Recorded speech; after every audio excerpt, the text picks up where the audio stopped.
Assalamualaikum warahmatullahi wabarakatuh. Perkenalkan, nama saya Sheila Inayatus Surya dengan NIM 22411040218. Kali ini saya akan menyampaikan jawaban UAS mata kuliah Sumber Belajar PAI berbasis multimedia dengan dosen pengampu Bapak Dr. Andes Muhammad Halim MPD. Langsung saja, yang pertama, terdapat beberapa pertimbangan dalam mengembangkan sumber belajar pendidikan PAI berbasis multimedia. Yang pertama, ada konten yang akurat dan sesuai ajaran agama Islam.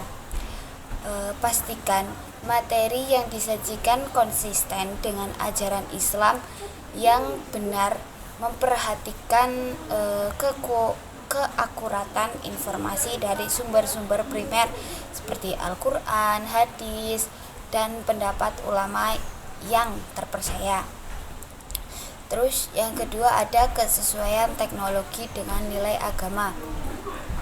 Pastikan teknologi yang digunakan dalam multimedia tidak bertentangan dengan nilai-nilai agama Islam dan tidak menampilkan gambaran atau konten yang bertentangan dengan ajaran agama. Terus yang ketiga, ada interaktif dan terlibat. Sumber belajar harus dirancang untuk melibatkan penggunaan dengan interaktif yang baik seperti kuis, latihan, atau fitur interaktif lainnya untuk meningkatkan pemahaman. Terus yang keempat, ada aksesibilitas dan kemudahan akses. Pastikan sumber belajar mudah diakses oleh berbagai kalangan dengan menggunakan platform yang responsif dan bisa diakses melalui berbagai perangkat. Terus yang kelima, ada pengembangan sistematis dan terstruktur. Materi pembelajaran harus disusun secara terstruktur agar memudahkan pemahaman melalui penggunaan rangkuman, modul, atau panduan pembelajaran. Terus pertimbangan ini penting untuk menciptakan sumber belajar PAI berbasis multimedia yang informatif, mendidik, dan sesuai dengan prinsip-prinsip agama Islam.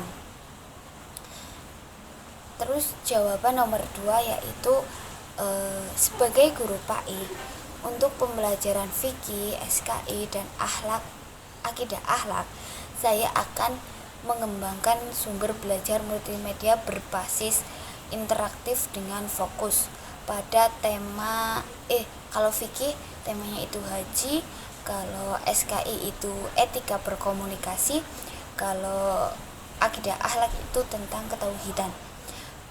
Fikih tentang haji itu dalam bentuk video interaktif yang menggabungkan animasi grafis, narasi, dan gambaran-gambaran informatif. Materi ini akan mencakup langkah-langkah pelaksanaan haji, rukun-rukunnya, serta hal-hal yang perlu diperhatikan saat menjalankan ibadah haji. Terus penggunaannya siswa dapat mempelajari tata cara haji dengan interaktif visual yang menarik.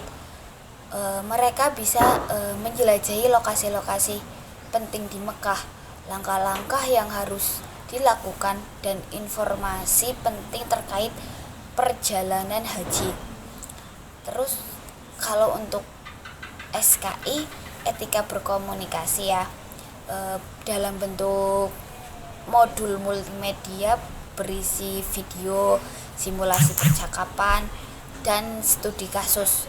Materi ini akan membahas etika dalam berkomunikasi baik secara langsung maupun melalui media sosial.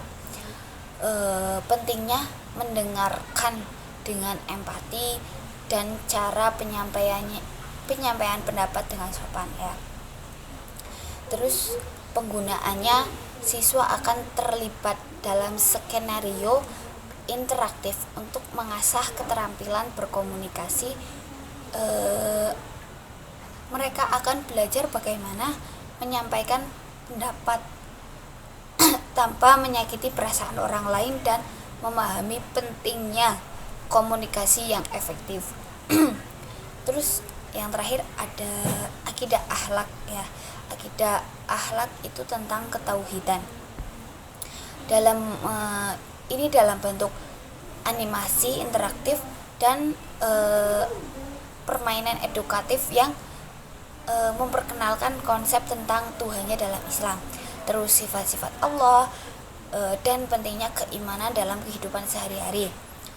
Terus penggunaannya, siswa dapat berinteraksi dengan konsep-konsep ketauhidan secara visual dan melalui permainan edukatif ya. Mereka akan belajar tentang sifat-sifat Allah dan bagaimana untuk memperkuat keimanan mereka. Penggunaan multimedia interaktif dalam pembelajaran ini akan meningkatkan keterlibatan siswa, memperjelas konsep-konsep yang konsep-konsep yang sulit, terus dan memotivasi mereka untuk memahami lebih dalam materi pembelajaran agama Islam yang diajarkan. Terus jawaban nomor 3 atau yang terakhir yaitu artificial intelligence atau bisa disebut AL ya, merujuk pada kemampuan mesin atau komputer untuk melakukan tugas yang sebelumnya memerlukan kecerdasan manusia ya. Ini mencakup pembelajaran mesin, mengenal pola, memecahkan masalah dan pengambilan keputusan yang cerdas. Beberapa karakteristik utama dari AL yaitu meliputi tentang yang pertama ada kemampuan pembelajaran. AL dapat belajar dari data yang diberikan kepadanya dan meningkatkan kinerjanya seiring waktu tanpa pemrograman yang eksplisit ya. Terus yang kedua ada pemrosesan bahasa alami atau NLP. AL dapat memahami, menganalisis dan menghasilkan respons terhadap bahasa manusia dan kemampuan NLP. Terus penggunaan pola. AL mampu mengidentifikasi pola-pola dalam data untuk membuat prediksi atau pengambilan keputusan. Terus yang keempat ada pengambilan keputusan otomatis. AL dapat menggunakan data dan algoritma untuk membuat keputusan tanpa campur tangan manusia. Terus yang kelima ada kemampuan adaptasi. AL bisa beradaptasi terhadap situasi baru atau perubahan dalam lingkungan. Terus penggunaan AL dalam pengembangan sumber belajar dan pembelajaran memiliki potensi besar dalam meningkatkan pengalaman belajar. AL dapat menyesuaikan kurikulum dengan kebutuhan individu siswa, memberikan umpan balik secara instan, serta mengidentifikasi area yang memerlukan peningkatan. Contohnya platform pembelajaran online seperti Han Academic dan Coursera. Penggunaan AL untuk menyesuaikan materi pembelajaran dengan kemampuan dan kepercayaan belajar masing-masing siswa.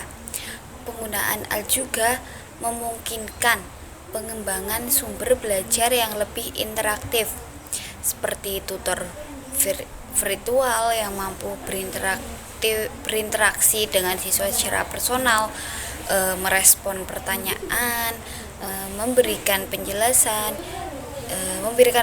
yang rinci dan menyediakan rekomendasi yang sesuai dengan kemajuan belajar siswa.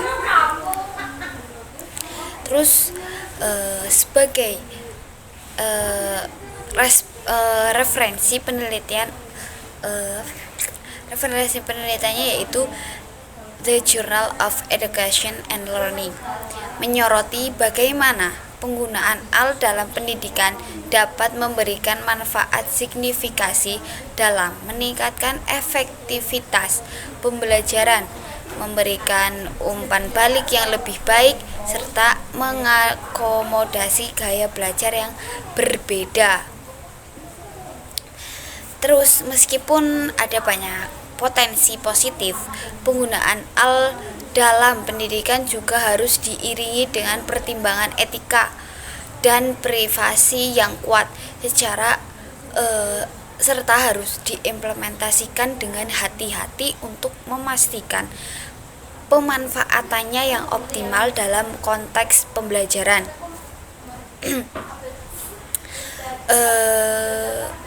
Mungkin cukup sekian dari saya, kurang lebihnya mohon maaf.